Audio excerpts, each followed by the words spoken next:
করতাম। 2012 সালে যখন হুমায়ুন আহমেদের ক্যান্সার হয়, উনি যখন কর্কট রোগে আক্রান্ত হন, তখন আমাদের এই নোবেল জয়ী ইউনুস সাহেব উনি আমাদের নিউ ইয়র্কের বাসায় এসেছিলেন সান্ত্বনা দিতে, হুমায়ুন আহমেদের সাথে একটা সৌজন্য সাক্ষাৎ করতে।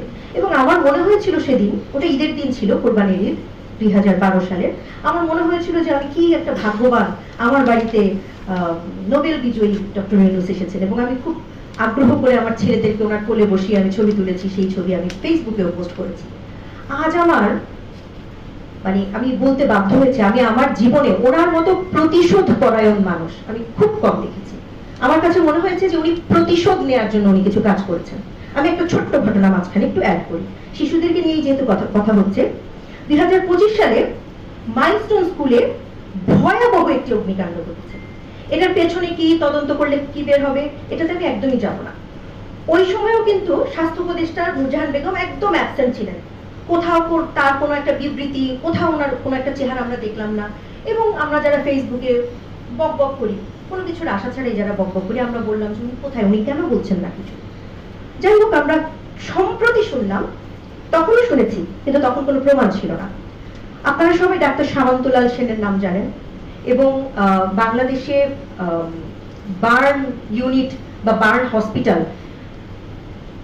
ওনার কি পরিমাণ এই বিষয়ে ওনার ত্যাগ তিতিক্ষা বা ওনার সাফল্য, এটা অবশ্যই ওনার অভিজ্ঞতা আমরা সবাই জানি। বাংলাদেশে একটা সময় ছিল যে কিশোরীদের খালি অ্যাসিড মারা হতো এবং লক্ষ লক্ষ অ্যাসিড ভিকটিমকে উনি সহায়তা করেছেন, আমরা জানি। ধন্বন্তরী ডাক্তার হিসেবে ওনাকে সবাই চেনে। তো ওনার দোষ কি? ওনার দোষ হচ্ছে উনি একটি দলের মন্ত্রীর দায়িত্ব পালন করেছেন।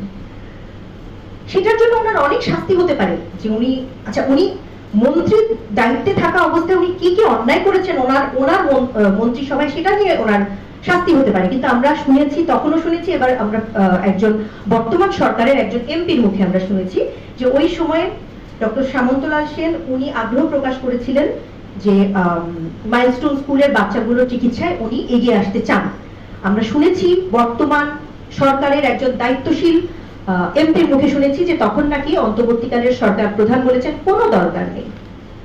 তার মানে ওই যে আগুনে পড়া শিশুদের জীবনের চেয়ে, তাদের পোড়া ক্ষতর চেয়ে ওনার কাছে ওনার এই ব্যক্তিগত প্রতিহিংসাটা কত পরিমাণে উনি উপরে রেখেছেন, যে ওনার কাছে তখন মনে হয়নি যে যেই বিষয়ে ভালো জানেন, যেই ম্যানেজমেন্টটা, যিনি যেই বিষয়ের কি বলবো এক্সপার্ট, সেই বিষয়টা তাকে হস্তক্ষেপ করতে দেওয়া উচিত।